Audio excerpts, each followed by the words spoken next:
আল্লাহর কাছে শুধু বলতাম, আল্লাহ তুমি আমাকে এত ব্যস্ত করে দাও, এত ব্যস্ত করে দাও যে আমি নিঃশ্বাস নেওয়ার সময়টুকু না পাই। আর শুকর আলহামদুলিল্লাহ, আল্লাহ আমাকে এমন ব্যস্তই করে দিয়েছে যে আমি এখন দম নিতে গেলেও আমার কষ্ট হয়ে যায়।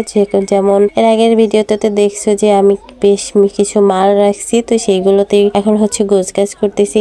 মানে ব্যস্ততার কারণে কোনো ভিডিওই আপলোড করতে পারতেছিলাম না। তো প্রথমে হচ্ছে আমি লটারি গুলোকে সুন্দর করে কাট করে নিছি। এরপরে হচ্ছে আমি প্রজাপতিটাকে এরকম দরজার সামনে বেঁধে দেবো, দেখতেও সুন্দর লাগে, কাস্টমারও দেখে। যে বাকি প্রজাপতিগুলো আছে এগুলোকে আমি সুন্দর করে হচ্ছে বয়মে ঢুকিয়ে দেবো, কারণ পলিথিনটা অল্পতেই ছিঁড়ে যায়। আর প্রজাপতিগুলো কেমন লাগতেছে অবশ্যই কমেন্টে জানাবা। এরপর হচ্ছে আমি 2 প্যাকেট বিরিয়ানি চানাচুর রাখছিলাম, এগুলো অনেক ঝাল, তো সেগুলোকে ঝুলাই দিছি। তারপর হচ্ছে এখানে হচ্ছে লটারি ধরতে আসছে একটা বাবু, তো তাকে হচ্ছে লটারি দিলাম, সে একটা বল পাইছে, সে তো মহা খুশিতে চলে গেল। আর আমি এই বিষয়গুলো খুবই এনজয় করি। আমি যখন লটারি আমার দোকানের সামনে মানুষ ধরে না, মানে ভিড় জমে যায়, তো এই বিষয়টা অনেক ভালো লাগে। আমার দোকানটা কিন্তু গোছগাছ করা হয়ে গেছে।